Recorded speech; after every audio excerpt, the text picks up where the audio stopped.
guys. We are here as promised. We talked about doing one of these every month, and I think that makes a lot of sense. Towards the end of every month, we internally have a kind of a celebration of the awesome work that's been done that month. And I want to show it to you guys as well. So I think the format is always going to be kind of that first week or so of a new month. You'll get to see all the stuff that we did in the previous month. Yeah, Punjab, Mirandus Monthly.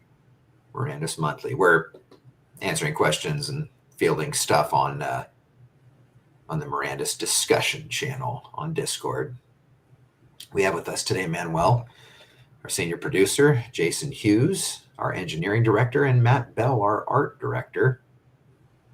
And we thought we would just dump on you guys all the stuff that we did.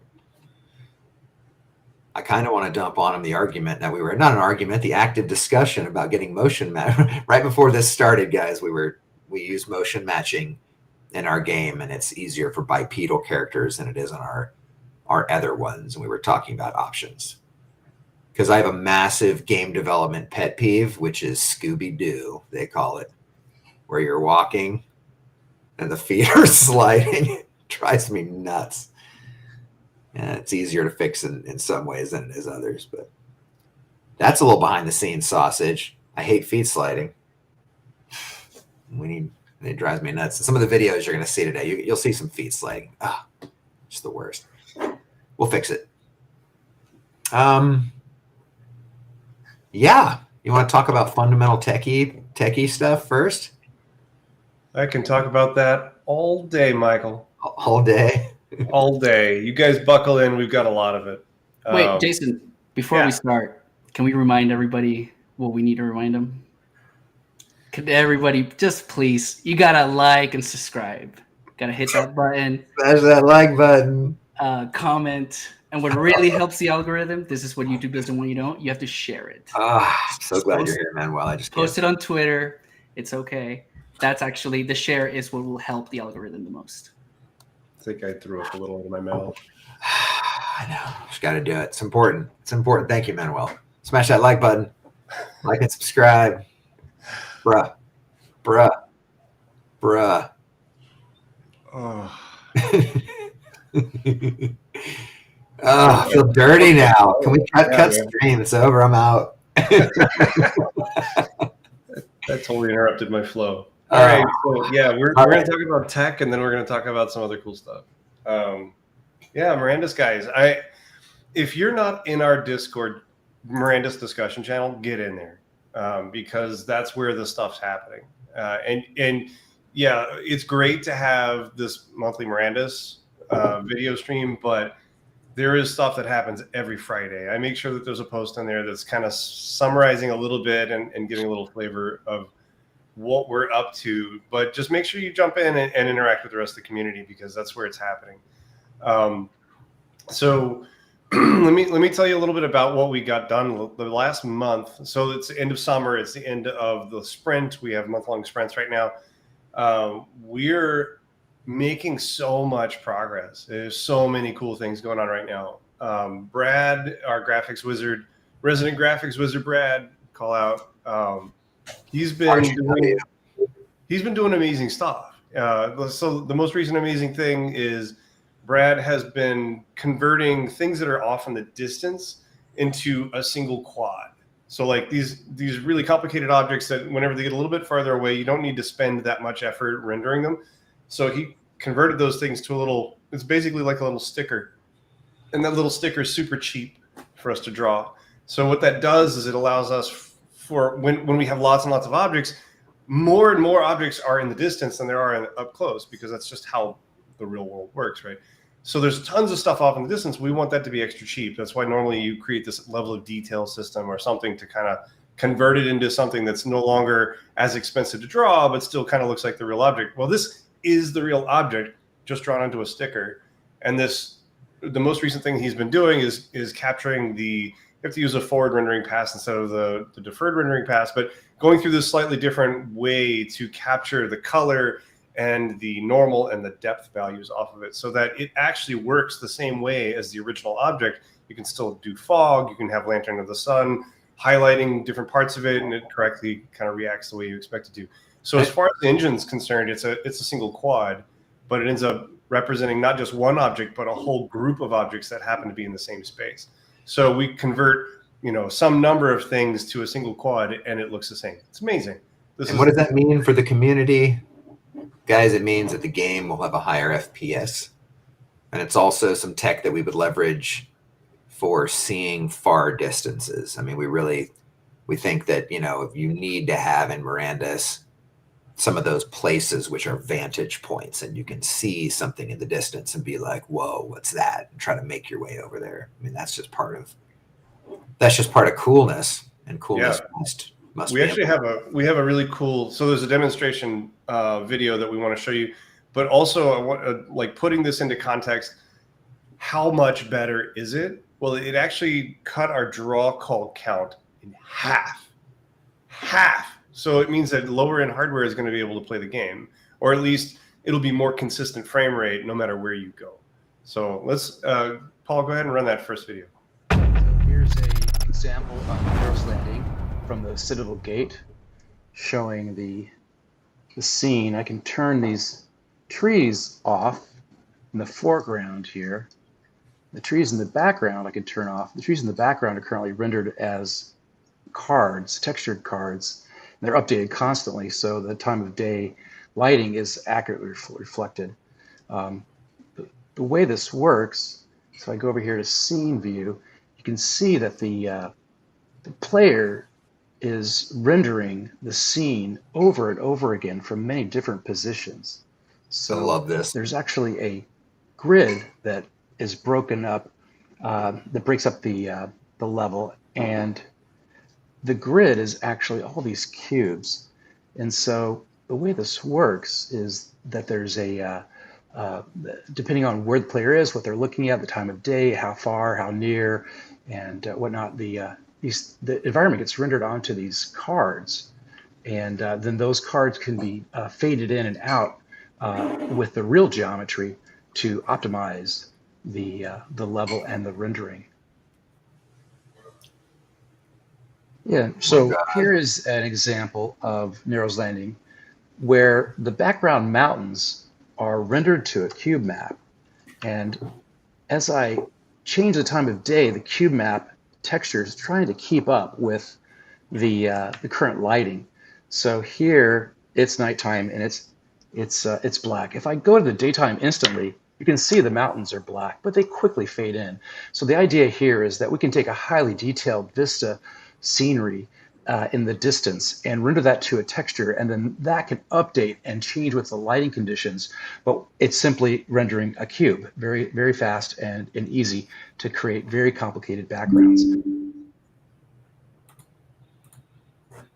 That's cool. Tell me that's not amazing.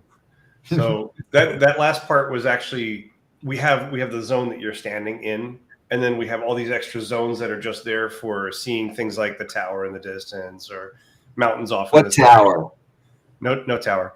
But when you have stuff that's way off in the distance, you want to be able to see it all the time, but it's super expensive. And we actually want the environment team, don't tell them I said this, but we want the environment team to put more cool stuff out there. And when you do that, it gets even slower to draw all that stuff. So what we do is we draw that to a single cube map, and every second or so we draw different parts of that.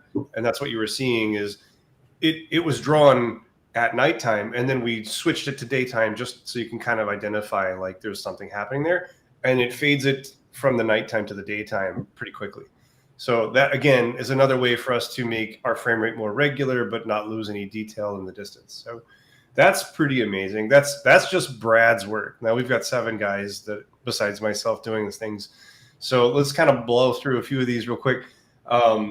Eric has been working on doing all sorts of cool AI behavior changes. And AI is kind of hard to look at and immediately identify what these things are doing, but we actually have a pretty good video here. The thing that used to happen a lot is that monsters would get latched onto one idea and they would just stay there, and they'd never really change that idea. They just kind of get stuck until they finished it. And finished is kind of a nebulous term. Like monster attacks you, well, either he's going to die or you're going to die. That's the end of it, because it didn't have the ability to kind of change its mind. So reevaluating what the priorities are of different things that the monster might want is really important. So that's one of the new things that Eric has worked on in the past month, and we've kind of got that working. So it feels a lot more real and a lot less digital. So let's go ahead and run that next video. I'm going to show an example of how AIs dynamically figure out what to do instead of us telling them what to do specifically. In the inspector, watch the behavior input scores and the behavior output scores. Everything that AIs can do is now prioritized dynamically based on what's happening around them. When they attack, they think about what their health is, how many allies are nearby. When they eat, they wonder how far away food is and how hungry they are. Also notice that herbivores like deer want to stay away from wolves now, and wolves want to stay away from goblins. I'm gonna yoink a goblin here. I'm sorry, yoink a wolf.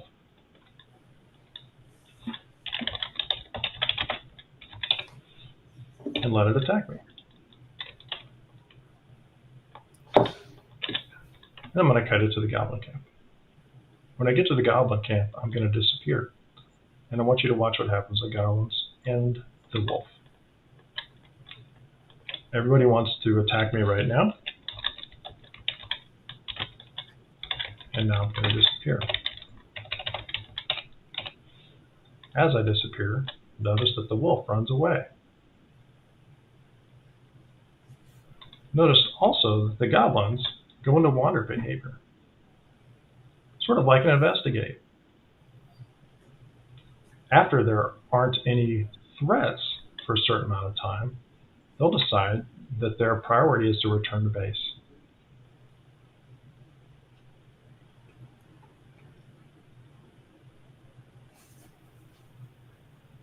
All of this is done with inputs and output weights, where we guide their priorities instead of us telling them what to do.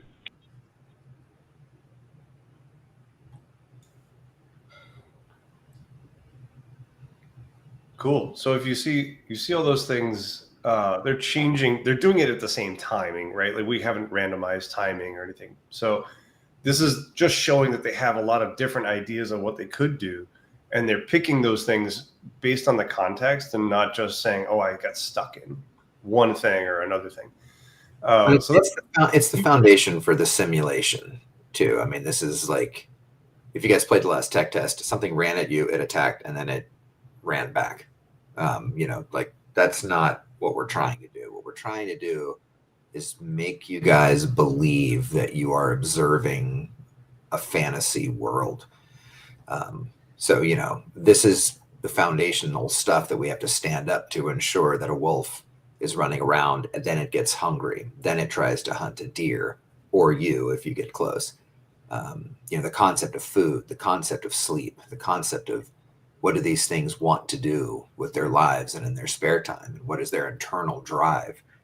That's what creates a living landscape, so that you guys never quite know exactly where everything is or what it's going to do. And that's just part of creating the adventure in the natural world. So these are massive, big technical steps that are taking place. So it's exciting. Huge. And what it does is it means that the world will be logical and make sense, and you will know what to expect, but you don't know exactly what you're going to get. So the way you interact with the world should be coherent.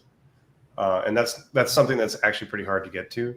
Normally you end up with a bunch of weird scripted behaviors, and then you start figuring out the edge cases, and then you take advantage of it. So there's a bunch more stuff that we did.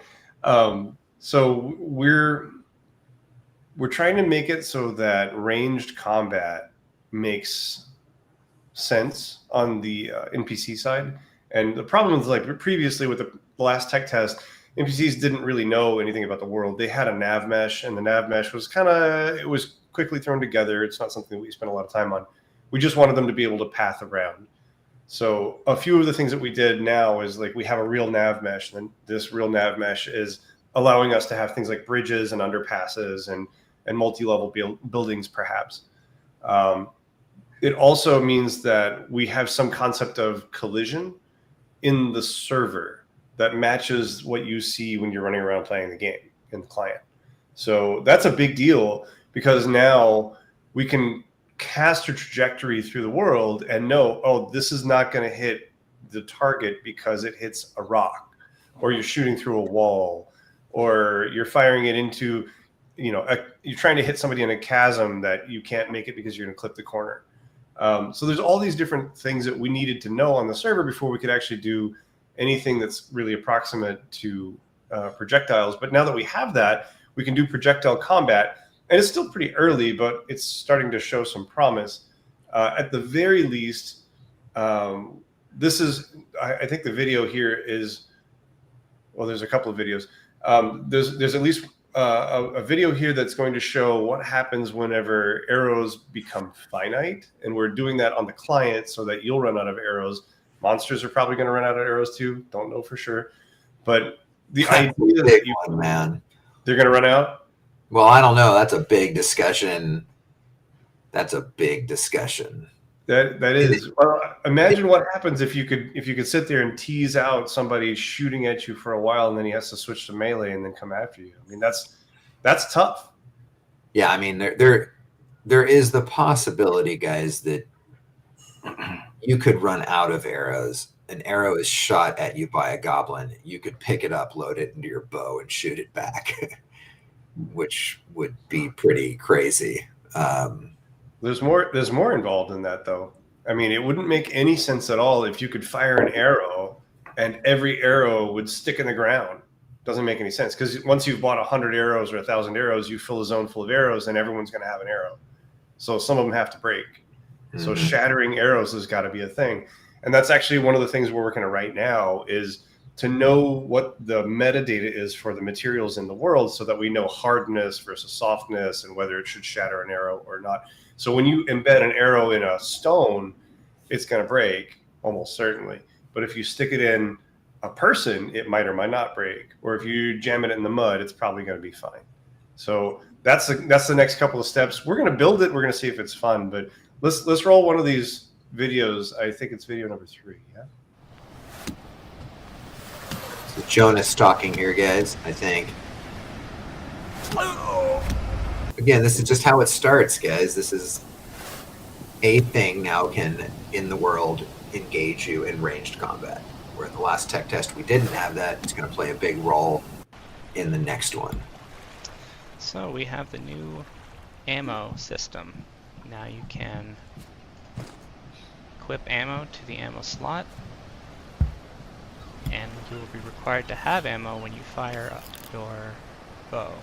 It will now fire the arrow that you have equipped, and you can see that I fired 2 shots. Now I'm down to 3. It was at 5. Now if I fired the last arrow,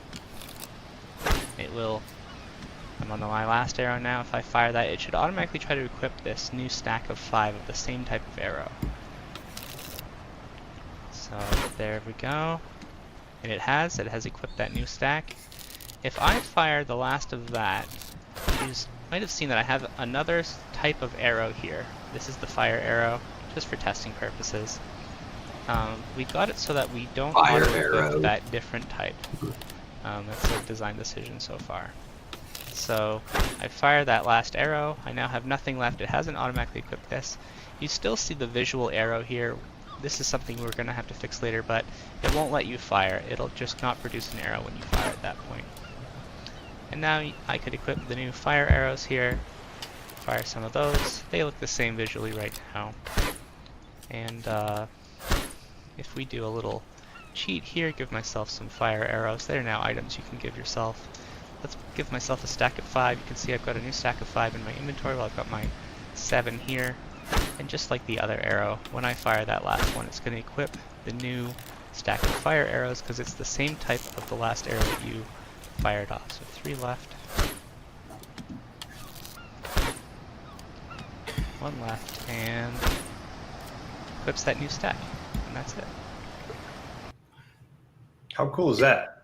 Captain had a question, and that is, yeah, in the last tech test, arrows were infinite, but we don't want them to be infinite. We want them to be things that you craft, and by by doing that, what we can do is we can tune them as they're more difficult to acquire. We can tune them to be closer to, what we would assign as the value and the damage that an actual arrow would do. So, when they're infinite, we have to kind of nerf them a little bit. But when you have to craft them and load them up, we can make them more powerful, which is pretty sweet. I want to remind you guys, too, that what you're seeing here, these are not super cool, amazing videos that we put together to blow people's minds. This is actually what we show at the end of our month. Like, hey, we're demonstrating the technical progress. And what happens is the tech gets stood up, and then Matt can go in with his team and make it look awesome. But these technical wins are, we're making an MMO, and these technical wins are hard, and that is what we need to stand up and build so that we can get content on top of it. But for those of you who have not been following Mirandus and are watching this maybe for the first time, this is what we've been doing all along throughout the development, is just sharing where things are at and talking through the sausage, as we say, getting a glimpse into the factory. So one big discussion we're having is arrows are not infinite. So you craft them. Can you pick it up, right? If it didn't break. And if you can pick it up, can someone else pick it up? Arrow stealing. Could we have a contentious subject of arrow stealers and arrow stealing? How cool would it be to be that guy at the golf course who doesn't golf, but you just have a scuba suit and you go into the pond and you're collecting all someone else's balls? Golf balls are like $4 a piece, man. That's a lucrative job. Yeah, one of the things that I believe, and I think the team believes, is that the more rules we put in, the more the game kind of sucks. So I think we're always inclined to try to repeal rules and see how that feels first, and see what catches fire from a gameplay standpoint. So I don't know. It's something we'll engage you guys in, when we start getting to that, like trying to lock that decision. But, let me know in Discord, guys, if you guys are watching it. If you shoot an arrow, should someone else be able to pick it up? Now, I know that sounds like it sucks, but when you're out of arrows and you look down and there's one in the grass, you'll be stoked that you can pick it up and have more shots. Imagine how difficult it would be to run around the world and not know which ones are yours, too. Like, do you really want like a glowy bit around every arrow you can pick up? That feels weird. And see, look at Captain Nero, man. I see what he said. He said arrows aren't stolen. They're gifted. See, every time you fire an arrow, that's what you're doing. You're just leaving a little piece of ammo for the next great exemplar to come along and pick up. What a nice thought. For sure. Yeah, and actually, if it wasn't clear why in that last video we allow you to equip one type of arrow and keep shooting it, is that we assume if you equip a particular kind of arrow, you're okay with shooting it, but we don't want to switch you to a different type of arrow, because you could have a regular arrow that you like. I know I've got 300 or 400 of them, bunch of stacks of them, bam, bam, bam, bam, bam, bam, bam. And then you fire off another arrow. You don't want that to accidentally be the arrow of doom that you've been saving for 6 months. That needs to not automatically equip. So that's why it doesn't change arrow types when it's automatic equipping, but it kind of lets you cycle through one stack to the next. That way it doesn't slow you down while you're in the middle of combat.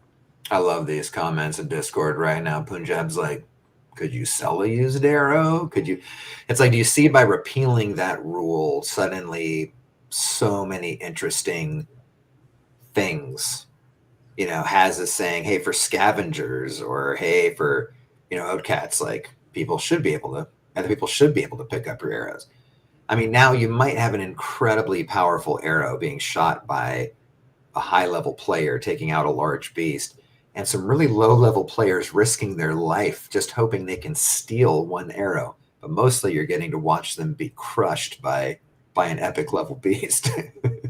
Like, if I could just get one of his arrows, man,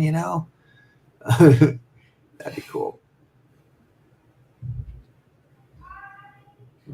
What's Well, I next? think that's all the big tech stuff. I mean, we're doing stuff in the background, but we didn't have anything else to show right now. So Yeah, the next big push. I mean, one of the ongoing pushes, guys, and we're getting pretty close to this, is the entire game needs to be data driven. And for those of you who are, game developers, you'll know what that means. But essentially, when you have a game editing window up, let's say you're looking at Unreal, let's say you're looking at Unity or a game engine or a set of editing tools, you can go into the engine and hand edit something, play with some numbers and say, hey, this is going to be slightly more powerful, or hey, this chest is going to have 2 things on it.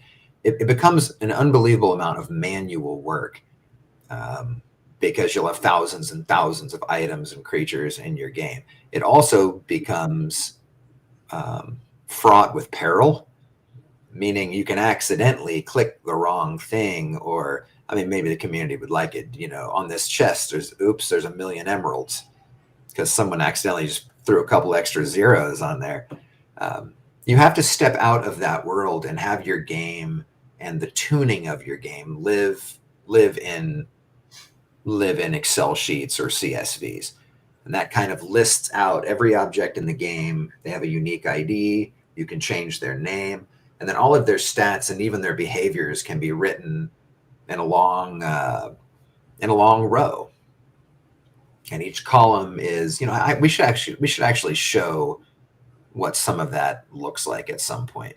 I think they've seen it. They hacked through the client on the last tech test. Yeah, you can see what some of that stuff looks like. So the goal, guys, is that you can change the game completely in data, and then you can promote that to what you're seeing in the game engine, and also have that data promoted to our servers. And I'm butchering this, but essentially the data can drive the game. We can make changes very quickly when we're tuning it, and we can avoid little errors that could pop up by doing some error checking to that data when it gets pushed out, beyond the CSV. We had to blur the shit out of that last image, huh? That's not just the compression, is it? I was going to say we can't show that. No, that was purposely censored. That's pretty blurry. Go back. Let's show that again. Yeah. That's a lot of the game. That's a lot of the game right there, guys. I bet there's some algorithm they could run to unblur that. Is that possible?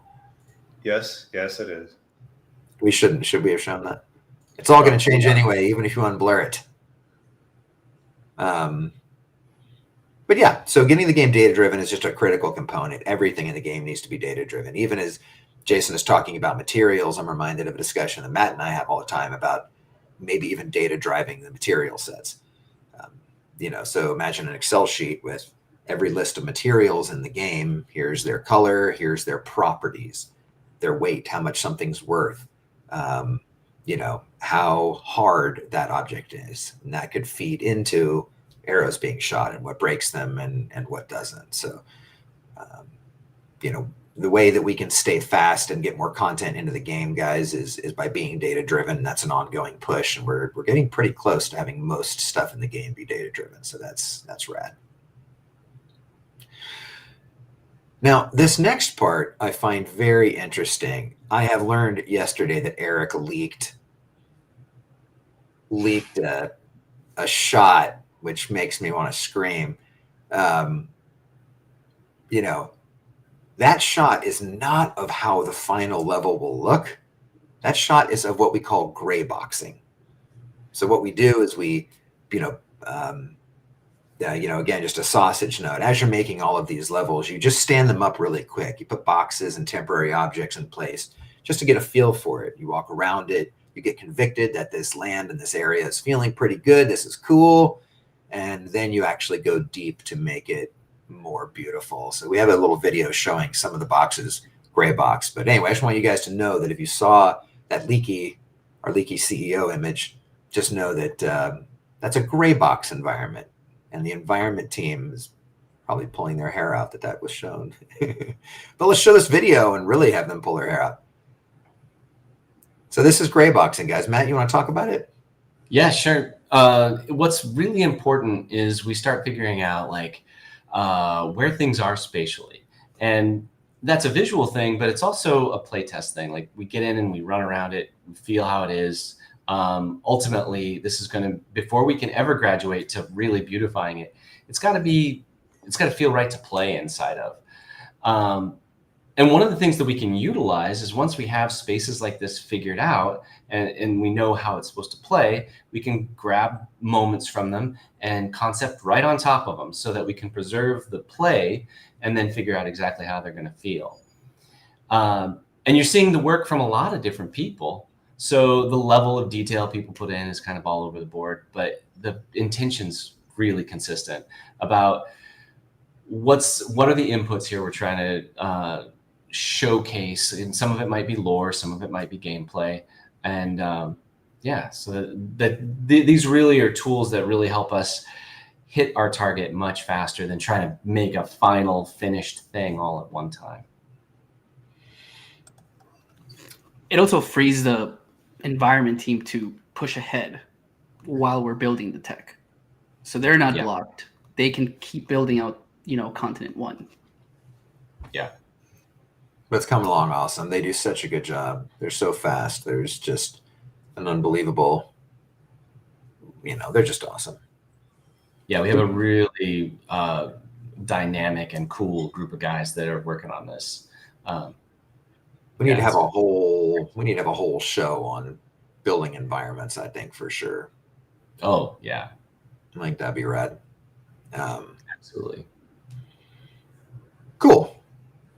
Next bits. And Punjab, all of our zones have names. All of them have names. It's really important to us, guys. We don't make zones for zones' sake. There is a lore and a narrative tied throughout the world, and the zones are a part of that. So I don't think we want to share them with you guys yet. I think it's something. It's always tough because we want to show you cool stuff we're doing, but we don't want to ruin the adventure or surprise of it all. I thought that one. I mean, when you come across a portal to a new zone for the first time and you get to see the name pop up, that's a moment. That's really a moment. Yeah, I almost, we talked about at some point, like we're going to have names for them that we end up using internally or that make sense with the narrative, but it's almost like I wish players could almost name them. I mean, we always come up with nicknames in games anyway, and MMOs anyway, you don't.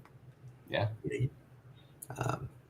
But so next we have some new animals and critters. Matt, you want to talk about those guys?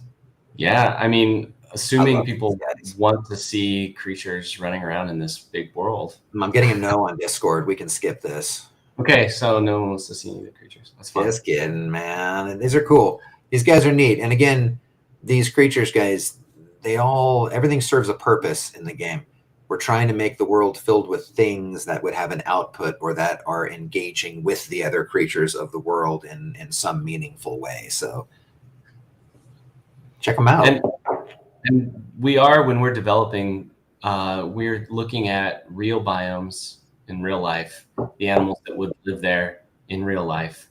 And we're trying to figure out like what things make sense in the world. At the same time, as you saw, if any of you guys saw the last presentation with just art, we're talking about like, how do we make sure this feels like the real world, even though it is a hyper simplified style. So we're trying to upgrade the way that we think about the assets going into the game. So all these animals represent a whole new era of creature creation and the way they'll look and perform inside the game. And VFX next, too. VFX, right? Yeah. A lot of the things that we were missing in the last playtest was environmental ambience, Yeah. Now, what we're seeing here is actually we have a new effects artist who just joined our team, and he's absolutely impressive and amazing. And he's been going through and helping us establish what the look and feel for our effects in the game will look like. And that can be everything from fires, We always start with something fundamental like fires and waters, things that are tangible that we can use as a balance to see how these visuals will look compared to the environmental ones that you guys just looked at. And at the same time, we're building in the forward-thinking approach of like, hey, how do you adjust for these? What if they're different colors? What if it's different times of day? How do we make a lot of this? How does the rivers work? And so this is a lot of new work. We've been hungry to see new effects going into the game. And so this is just a very early tease of some of what's to come and how we're going to be leveling up the environments through the effects that you'll see.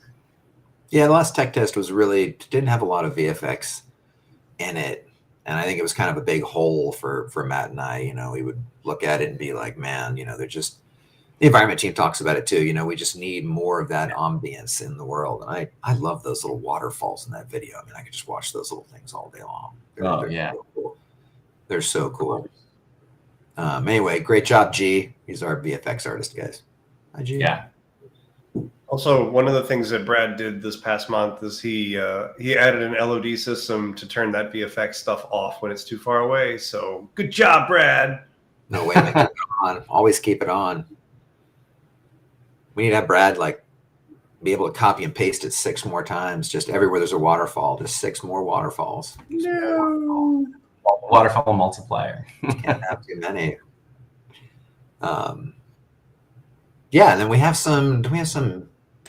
We get the broken mask concepts. They had seen some of them, but you know we are going to be talking about Shipwreck. It fit the theme, and we do have the super ancient war machine concept. That great exemplars, of course. You know, are welcome on the King's Galleon to come to the world of Mirandus, but some fools thought they could make it on their own.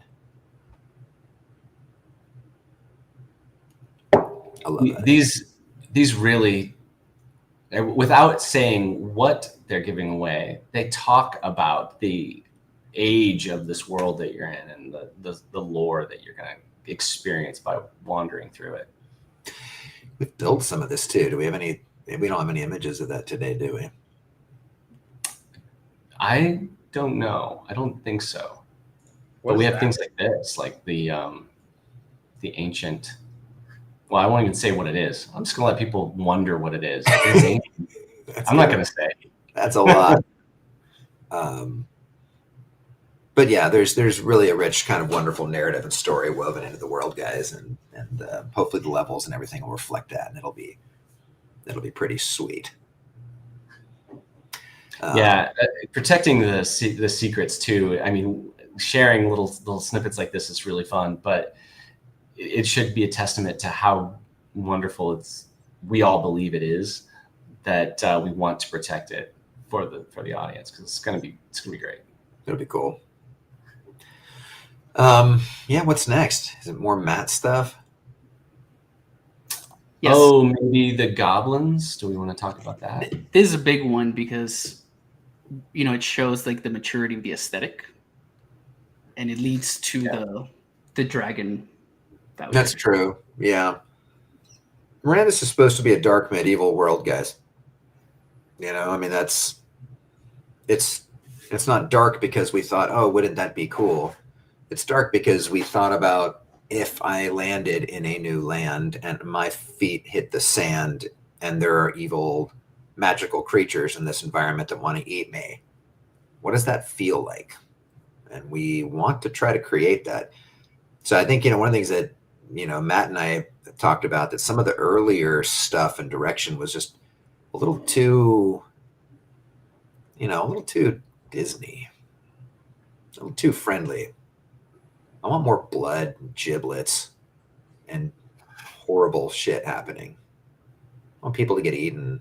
I want dismemberment.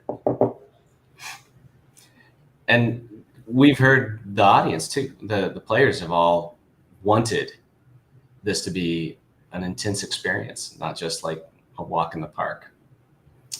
So we have to match that with what we build. So these are some of the early ones. So not a bait and switch. You guys have already seen these. This is the old stuff. But now you're starting to see some of our ideas about like, what do we change? How do we upgrade it? How do we create a different sense of tone and feel and gravity with the characters that you're going to see? And now you're starting to see where we're really going with some of this.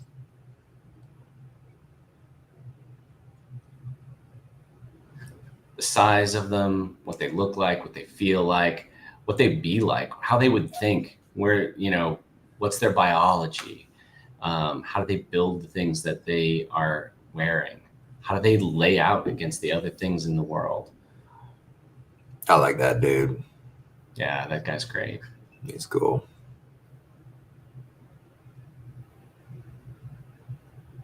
These are going to be important to the experience of how the world itself feels. So we are taking the time to make sure we get them right. Yeah, like that guy in the middle. Go back to that guy in the middle if you can, Paul. The guy in the middle he's cooler. And why is he cooler?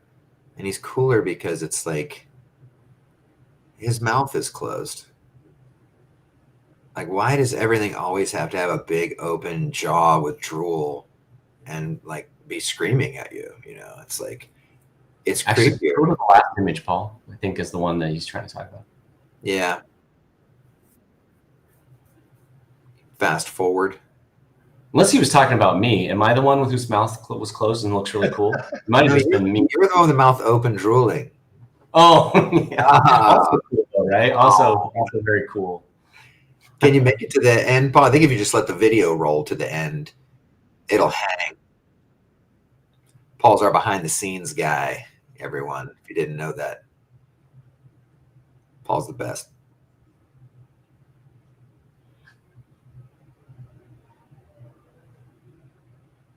Yeah, see, like they're thinking about something. They're wanting to do something. They have an intention. Like that guy, you know, that's a creepy wildlife moment where something's staring at you, you know? Yeah.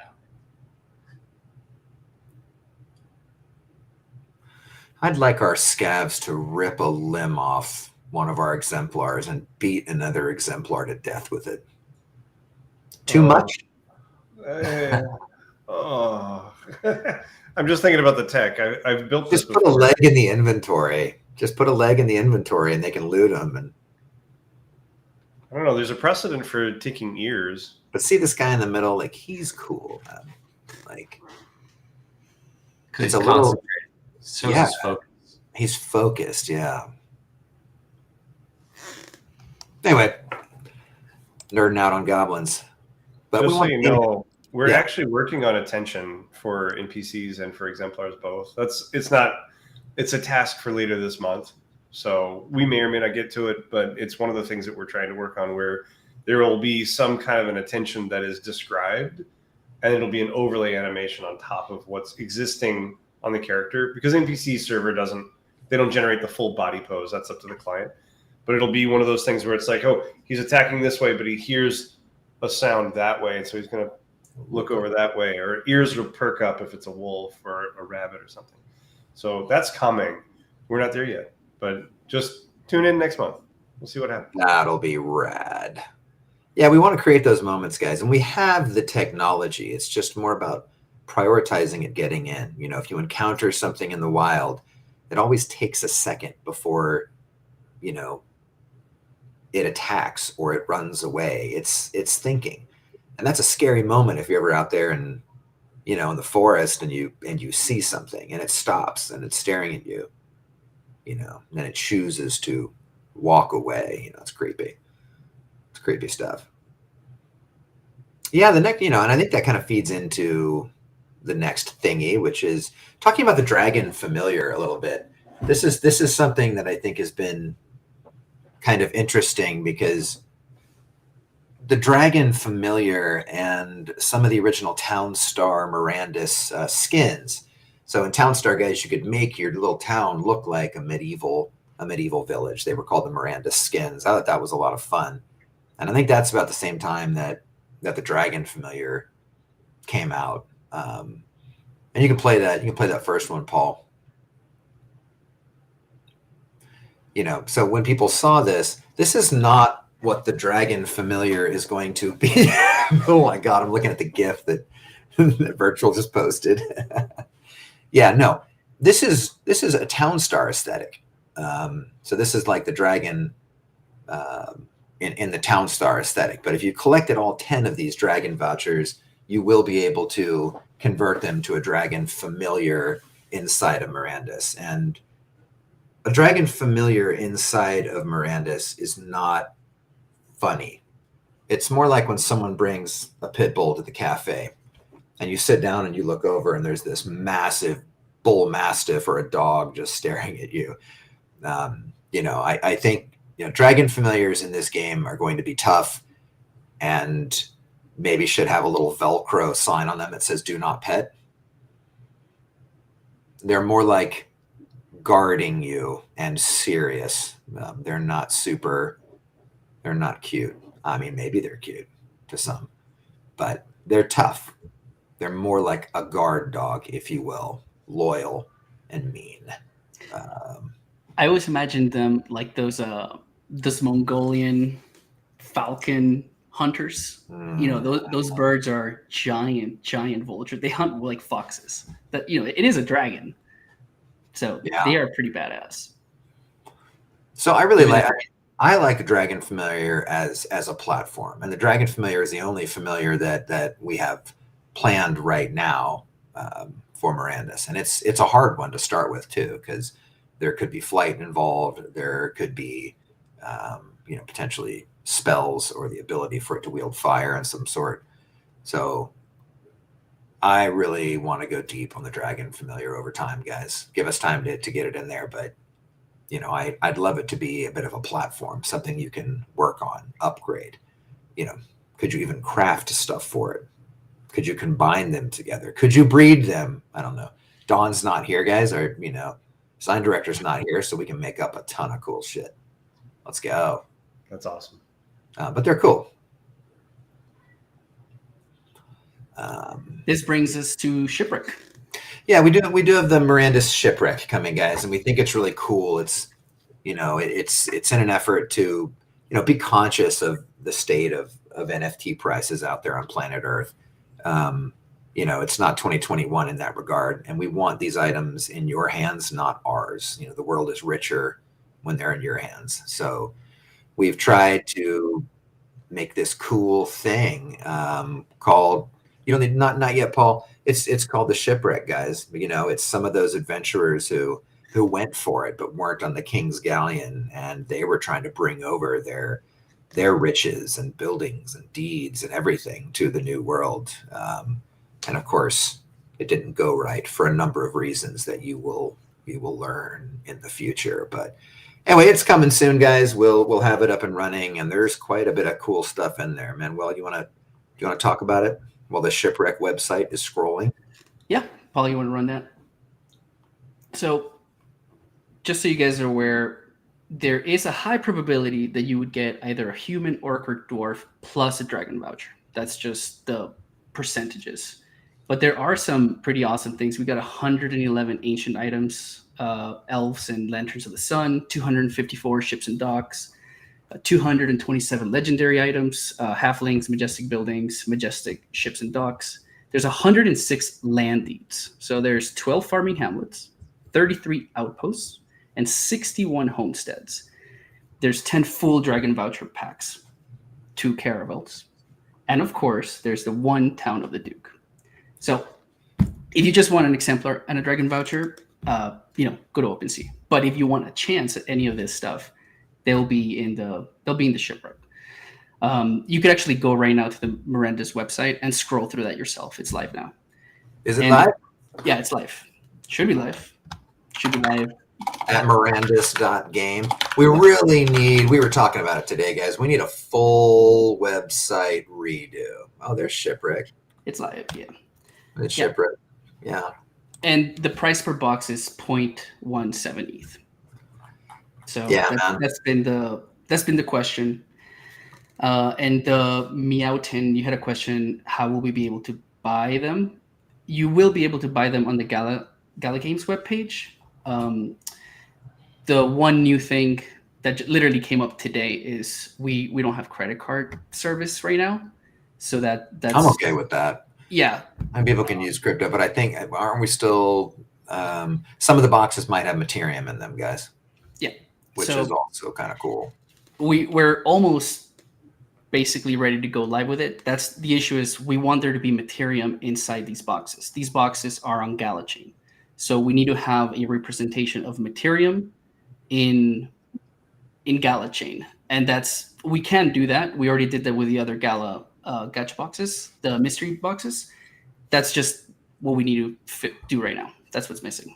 And everything when you open the box can be bridged to, as an 1155, or if it's Ethereum and ERC20, guys, and bridged back. So, we want the box to be able to be bridged to ETH, but the box, can the box itself be bridged to ETH? That's so basically those are the two platform asks that we're just kind of waiting for the last word. But if we do that, they still have to be opened on Gala. So if it is bridged out, it could only be open in Gala. That's just one of the limitations. Yeah, that'd be freaking rad. That would be freaking rad. Show Discord really quick, guys. If you got one of those boxes, would you want to be able to bridge them to Ethereum and hold on to them and not open them and just save them for the future? Or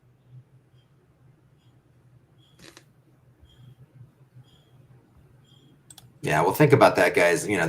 That can mean the Shipwreck boxes be coming out a little later, but I think it's more important that you can just have it and open it, get the items and bridge the items out.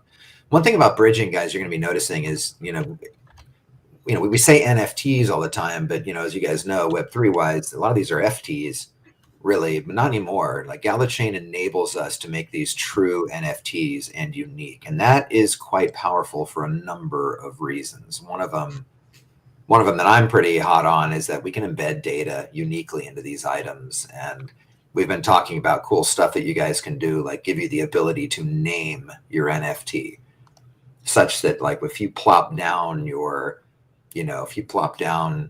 one of your inns or taverns, it has a name attached to it in the NFT. And we think that's kind of cool. So, we want these to be unique, true NFTs that you guys can maybe have some data attached to. And ideally long-term, what we want to get to is that this data can be read, of course, on Gala chain, but, also can migrate over to,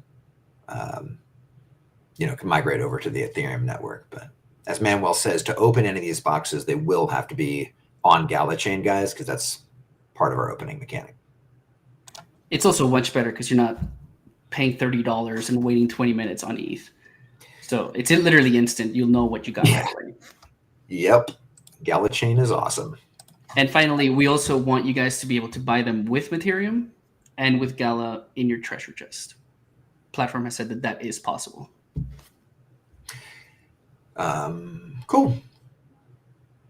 Let's see. Is there anything? Oh, we have a bunch of questions. So that's coming soon, guys. Questions from the community.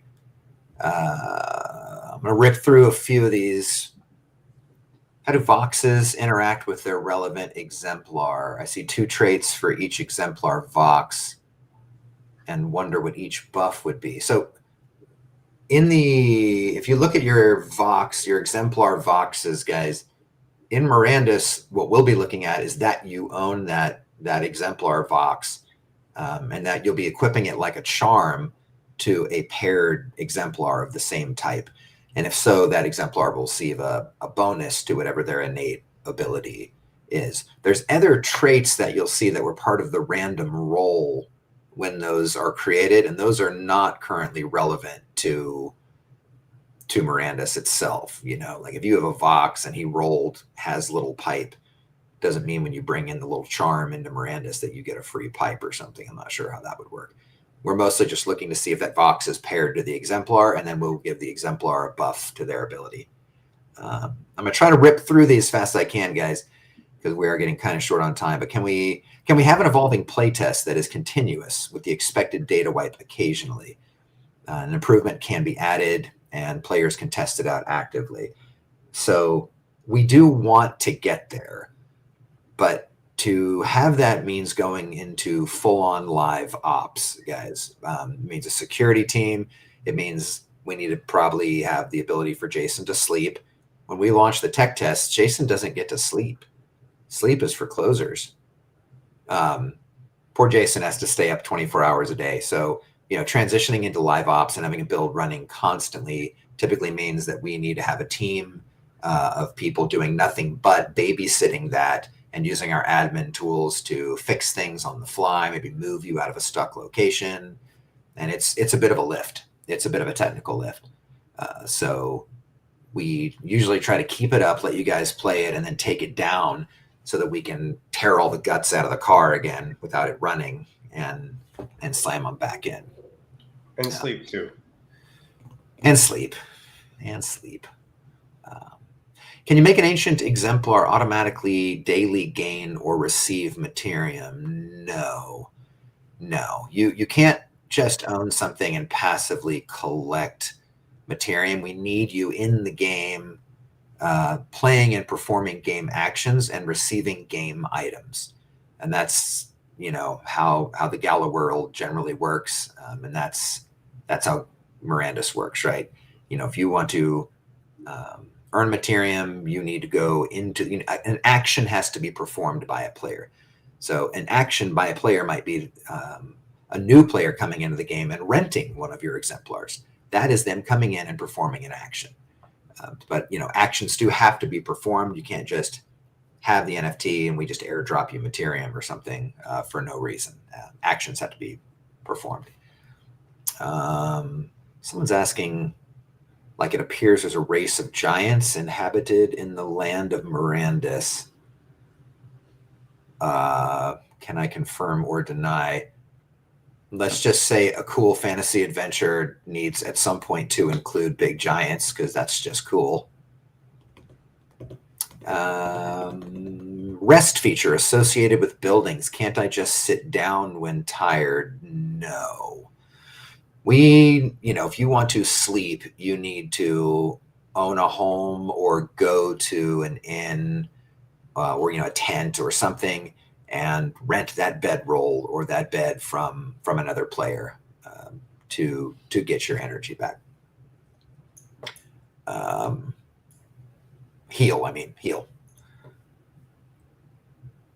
Someone's asked, but dragon pets, will they be useful or are they just a commodity? They will be useful. I think the total number of them are quite a few. That's why I want to have maybe ability even before launch to say if you've collected even more than one, maybe they can be combined to form an elite one or something. Might be cool.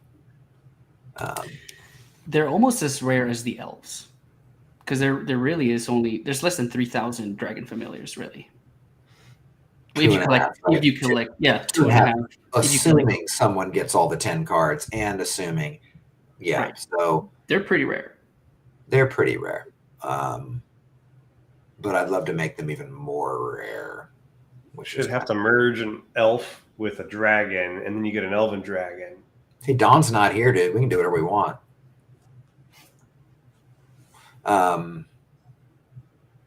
Does the overall map for the entire world currently exist, or are you making it up as you go?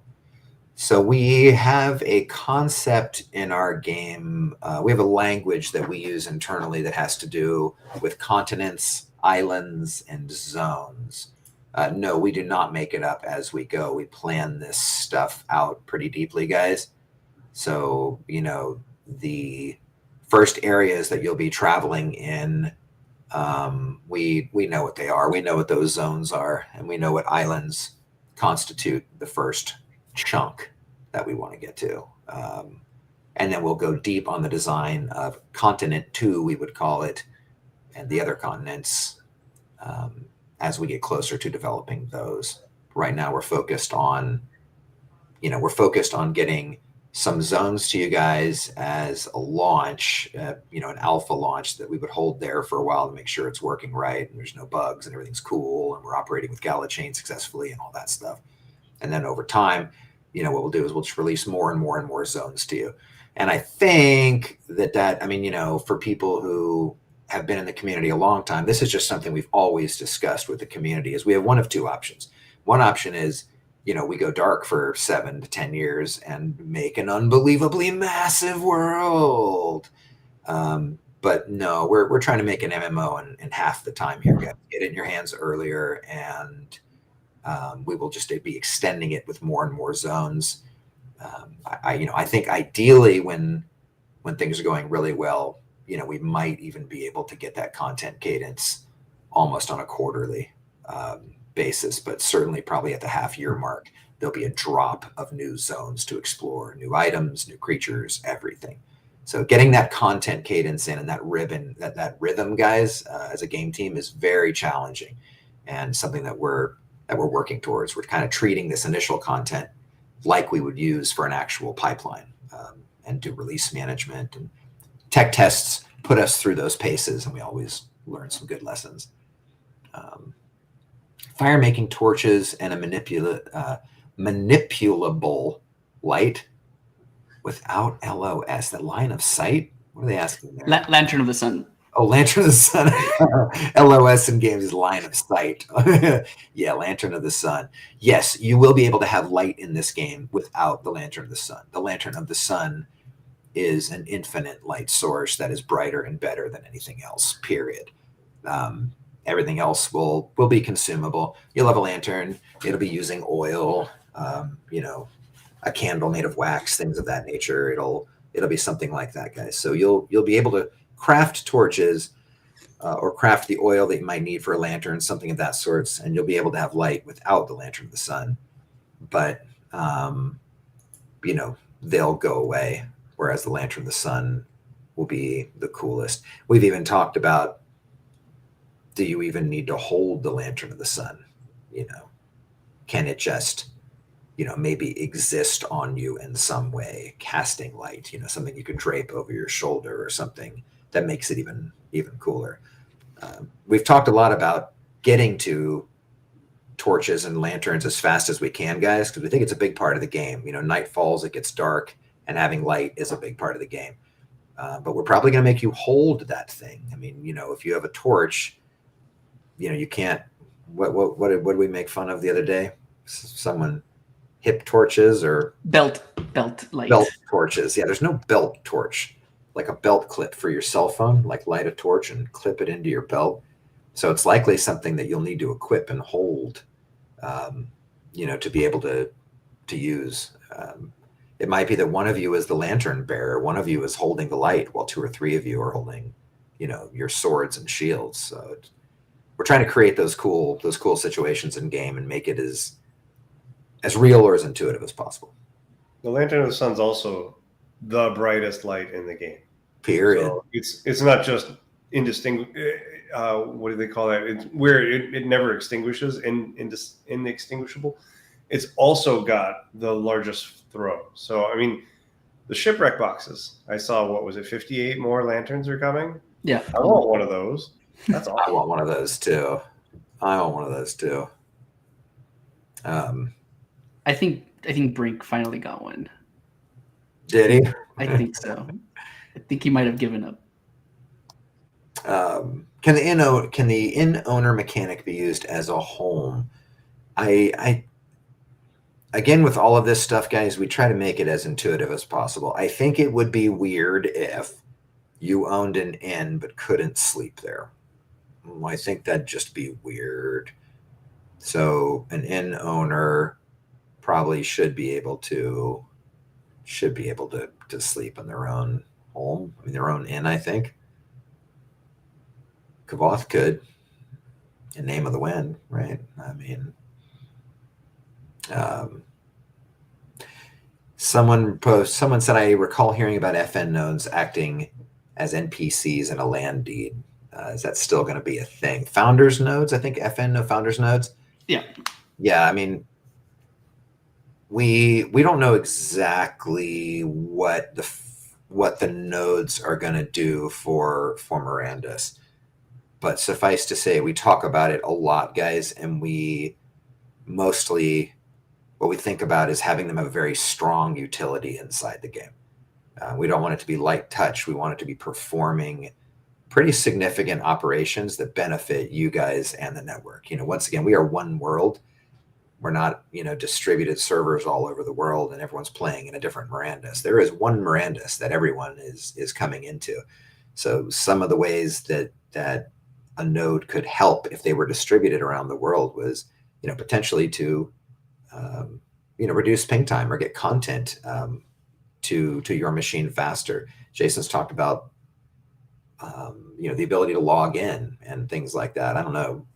So we talk a lot about making it beefy, making it serious, and making it the kind of thing that, by performing transactions on the network, you're adding a benefit to all of the players and you can be rewarded for that. So we think about it a lot, guys, but we don't want to release anything until we feel it's pretty meaty. Just for clarification, the question was submitted as founders nodes. I think that was just, they were confused. These are if we do this, it will be Mirandus nodes, not founders nodes. Yeah. That's interesting. It's an interesting one.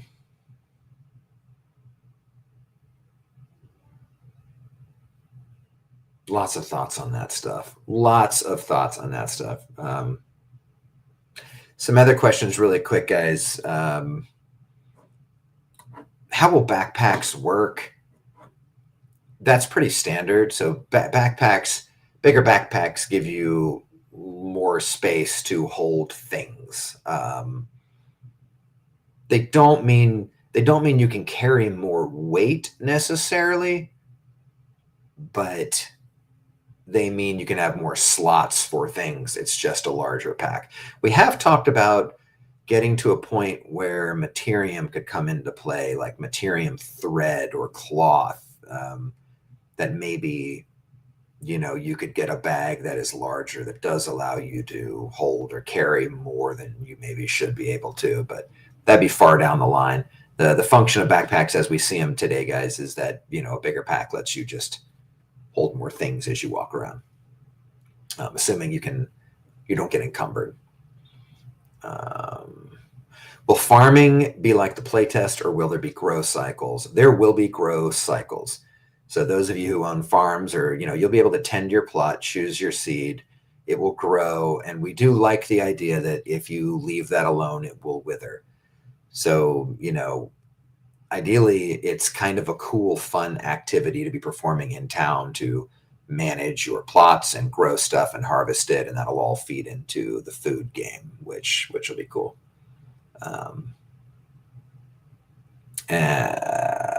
PvP versus PvE. This one comes up a lot. Again, guys, we're designing the main adventure to be PvE. We like the idea of PvP.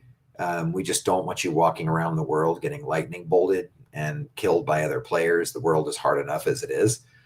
I think PvP will likely exist in the future in arenas, is what we've discussed. And again, I'm pretty hot on you getting to be in that arena, watching something live. If you have maybe tickets to that arena, I think that'd be really cool. And then doing stuff on contract, like on the Gala chain, absolutely brutal options could exist. If you wanted to engage in PvP combat, where if you die forever, that would be amazing. I know everyone rolls their eyes at that, but dude, come on. 2 people enter the ring of combat and their token gets burnt if they die, man. I mean, that would be serious. I'd pay to watch that battle any day. Hashtag make Mirandus more hardcore.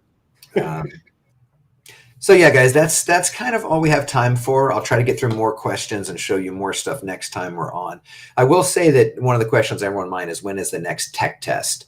What we're running at right now is trying to get the pieces together that we need to assemble for the tech test by the end of this year. And then what will happen is we'll likely need some time in Q1 to assemble, tune, QA, and kind of get that in your guys' hands. So, we're targeting Q1 for the next tech test. And if, as always, and you guys are always so cool about this, but if something comes up or we encounter some either deep problem we didn't anticipate or opportunity, sometimes those happens too. Like, gosh, if we had a couple more weeks or a few more weeks, we could get something really interesting in, we would take that opportunity and try to get it to you in a playable form that's exciting. But in general, I would say what we're working on now, guys, is proving out and kind of just checking the green box for larger scale combat and performance. Once we have that, we kind of have all of the foundational tech pieces in play and ready. And then it's just a matter of putting more features and content in the game. So, you'll notice in the last playtest that, things were a little slower when tons of players and tons of monsters got there. What we're trying to say is, can we be in a zone? Can we use some of the technology that you saw with Brad? Can we, Jason could talk a lot about some of the performance stuff that we're doing, but in general, can we get a ton of players on screen and a ton of monsters all fighting, ranged combat? They're shooting at you, you're shooting at them, and kind of a big, massive Lord of the Ringsy battle between you and evil. So that's probably where we need your guys' we don't expect, and try to kill some baddies at scale with your homies. Also, like the idea for the next tech test, and we're trying to explore this too, guys, but start to try to get some of the Materium economy into play. That's pretty exciting to us as well, meaning, we want you to be able, to kill monsters and get Materium. And, you will have the option of reinvesting that Materium back into yourself to make yourself more powerful, or do whatever you want with it. It's something that you own, and you could take off Gala chain and, bridge it out to the Ethereum network as an ERC20. It's kind of up to you. So we're going to try to dip our toe into that and maybe try to stand up some of that for the next tech test as well. So we'll see how far we can get. That's really tricky to do, but we're targeting trying to get some of that stuff in too. So when we get that stuff tied together, guys, in Q1, we'll definitely need your help testing it. Thank you as always for helping us do that. It's huge. And I think that's probably it. Oh, there's a burn thing we're going to do too, right, Manuel? Yes. So someone asked, will you burn the Gala-owned Cruel Fates, Goblin Fortune, and Discord rings? And we do have a lot of supply of that. So yes. Yeah, I want to burn all that stuff, guys. That's a little Web3 house cleaning. You know what I'm saying? It's a little Web3, cleaning up the house. We've got some of these old tokens sitting around, and I want to be able to destroy those such that that what you have is special, and there will not be more coming out. So I think we're going to be looking at the Rings of Discord, Goblin Fortune cards, Golden Tickets, Cruel Fate, things that aren't really super into play anymore, except those Rings of Discord. I think those are going to be cool. And then the Goblin Fortune cards and Cruel Fates, all of that will be coming into play in the future, but I don't want any more of them to be released. I want everyone to know that what you have in your hand is special. So we're gonna try to burn all that stuff.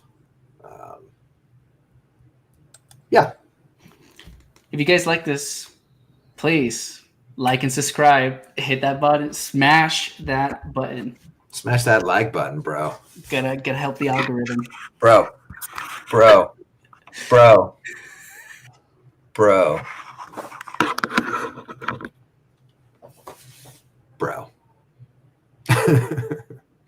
All right, guys. Thank you guys so much for tuning in. Till next time.